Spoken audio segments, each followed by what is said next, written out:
वज़ीर आज़म ने मई में सऊदी अरब और यूएई से अरबों डॉलर की सरमायाकारी का यकीन दिलाया और अभी तक इस इन्वेस्टमेंट का $1 भी पाकिस्तान नहीं पहुंचा। अडानी साहब केन्या के अंदर जो एक एयरपोर्ट है जो कि चाइना उस पर कंट्रोल स्टैब्लिश करना चाहता था। अडानी साहब ने केन्या का वो जो जिबूती एयरपोर्ट है, नैरोबी एयरपोर्ट है, Nairobi Jomo Kenyatta international airport, उसको ओवरटेक कर लिया है। $1.85 बिलियन। अब ये देखें, एक मतलब इंडिया की एक एक कंपनी जो है वो पूरी दुनिया में किस तरह बिजनेस कर रहे हैं। और ये दुनिया में इंडिया से बाहर पहला एयरपोर्ट है जो कि अब उसको कंडक्ट करने का काम, उसको चलाने का काम, उसको मैनेज करने का काम अडानी साहब करेंगे। तो बस I think obviously global recognition, इज्जत की बात है। इज्जत जो जिसने कमा ली वो तो वैसे ही अमीर हो गया। $42 बिलियन जो है पाकिस्तानी जो बेगर्स हैं वो ईयरली जो है वो कंट्रीब्यूट करते हैं पाकिस्तान की इकोनॉमी में भीख मांगकर। तो बहुत दुख के साथ इंडस्ट्री नहीं है, पाकिस्तान ने कभी सुई तक नहीं बनाई। आज हमने भिखारियों की इतनी बड़ी इंडस्ट्री बना लिया है कि उसकी मालियत $42 बिलियन बताई जाती है। सो इसमें देखें कि जो इंडियन इन्वेस्टमेंट है अफ्रीका के अंदर वो तकरीबन $150 बिलियन के करीब होने जा रही है। तो वहाँ के जो बिजनेस कम्युनिटी, दोस्तों, भारत के जो प्राइवेट सेक्टर है वो इतना बड़ा हो गया है कि अब जो अदानी ग्रुप है it is about to take over Kenyan airport, लेकिन वहाँ पे फिलहाल एक लोकल कोर्ट ने मसला डाला है क्योंकि वहाँ पे जो वर्कर्स हैं वो प्रोटेस्ट कर रहे हैं। लेकिन क्वेश्चन ये है कि इंडिया के Adani group is a big conglomerate, और ये जो सोच रहे हैं और सोच कर रहे हैं, प्लान हो गया, सब कुछ सारी कुछ कंप्लीट हो गया कि नैरोबी का जो इंटरनेशनल एयरपोर्ट है उसमें जो है उसको टेक ओवर करने की बात हो रही थी। और वो इसलिए कि वहाँ पे कोर्ट ने खैर फैसला दे दिया है क्योंकि वहाँ पे जो कीनिया की ह्यूमन राइट्स कमीशन जो है उसने वहाँ पिटीशन दायर कर दी और वहाँ पे एक लॉ सोसाइटी ऑफ कीनिया थी कि इससे जो गवर्नमेंट ने जो तकरीबन $1.85 बिलियन अदानी ग्रुप गवर्नमेंट को दे रहा है, $1.85 बिलियन।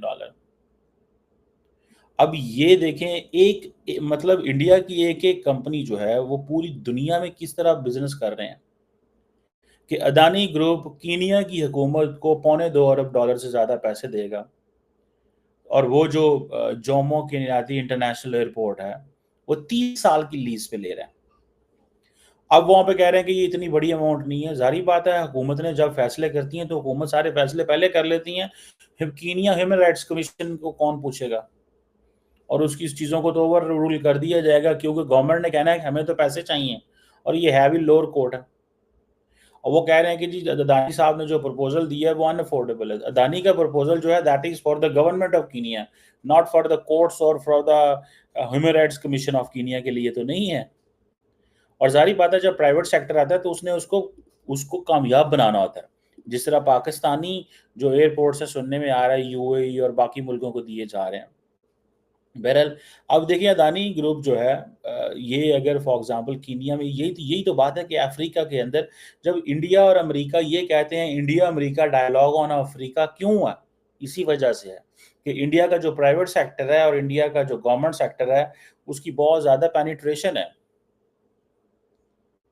ठीक है जी, और ये जो तकरीबन $2 अरब के करीब है, ये मेरा ख्याल है इससे कोई 18% स्टेक्स जो हैं वो बढ़ने जा रहे हैं, वो इंडिया के पास आएंगे। अब देखें, ये फॉर अ मोमेंट तो ये लग रहा है सेटबैक है। इंडियन गवर्नमेंट जो है वो चाहती है कि अफ्रीका के अंदर हमारा इन्फ्लुएंस बढ़े क्योंकि वहाँ पे चाइना का इन्फ्लुएंस है। सो जहाँ जहाँ पे मोदी साहब समझते हैं कि अगर इंडियन गवर्नमेंट कुछ नहीं कर पा रही तो वो उस प्राइवेट सेक्टर को आगे कर देते हैं ताकि वो वहाँ पे आगे जाएं। अफ्रीका, अब आपको पता है तकरीबन 55 ममालिक हैं। अफ्रीका के ऊपर तो पहले इंडिया ने एक एहसान किया कि इनको G20 का मेंबर बना दिया लास्ट ईयर, जब आपको याद होगा। अब 55 स्टेट्स हैं, G20 का फुल मेंबर बना दिया। ठीक है जी, और वो कहा जी कि आपकी जो आवाज़ है वो तो ग्लोबल साउथ की आवाज़ है तो हम तो उसको प्रमोट करेंगे, लेकिन technically they also want to push back China. India और अफ्रीका की जो बायलैटरल ट्रेड है, कहा जा रहा है कि ये $200 बिलियन तक हो जाएगी 2030 तक। By now it is about $90 billion. So इसमें देखें कि जो इंडियन इन्वेस्टमेंट है अफ्रीका के अंदर वो तकरीबन $150 बिलियन के करीब होने जा रही है। अगले दिन आपको याद है मैंने बताया था कि चाइनीज प्रेसिडेंट जो हैं वो किस तरह को $50 अरब के करीब अफ्रीका में लगा रहे हैं, वो इंडिया के कंपटीशन में लगा रहे हैं। सो ये चीजें बड़ी सीरियस हैं। सो व्हाई चाइनीज प्रेसिडेंट, आप वो जिसे कहते हैं ना, चाइनीज प्रेसिडेंट क्या समझते हैं कि हमें क्यों करीब होने की जरूरत है, why we need to get closer with the जिसे वो कहते हैं ना अफ्रीका, यही वजूहत है।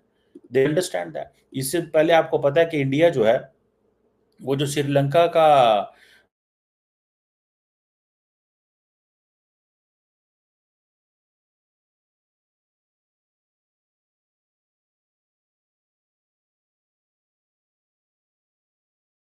वहां पे इंडियंस जो है वो उनकी ह्यूज प्रेजेंस है। और आपको पता है चाइनीज ऑलरेडी श्रीलंका में बड़े पैमाने पे मौजूद है, जिसको चाइनीज भी अब थोड़ा कतराते हैं, श्रीलंकन भी कतराते हैं, बाकी ममालिक भी उसमें आए हैं। उसकी वजह यह है कि बिकॉज श्रीलंका डिफॉल्ट कर गया था। अब श्रीलंका जो है उसने भी एक 20 ईयर का power purchase agreement Adani group के साथ किया हुआ है। अदानी ग्रुप बांग्लादेश को भी जो है वो पावर दे रहा है। अब श्रीलंका के अंदर फॉर एग्जांपल जो अदानी ग्रुप 20 साल की पावर परचेज देगा, वो करेगा, पावर सेक्टर में आ रहा है, वो तकरीबन $450 मिलियन की इन्वेस्टमेंट है। विंड पावर स्टेशन लगाएंगे मुख्तलिफ जगहों के अंदर, वो 500 मेगावाट की इनकी कैपेसिटी बढ़ेगी।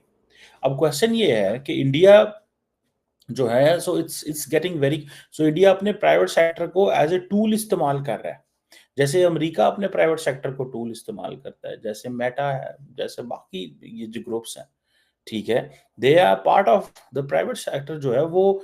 और हुकूमतें अगर प्राइवेट सेक्टर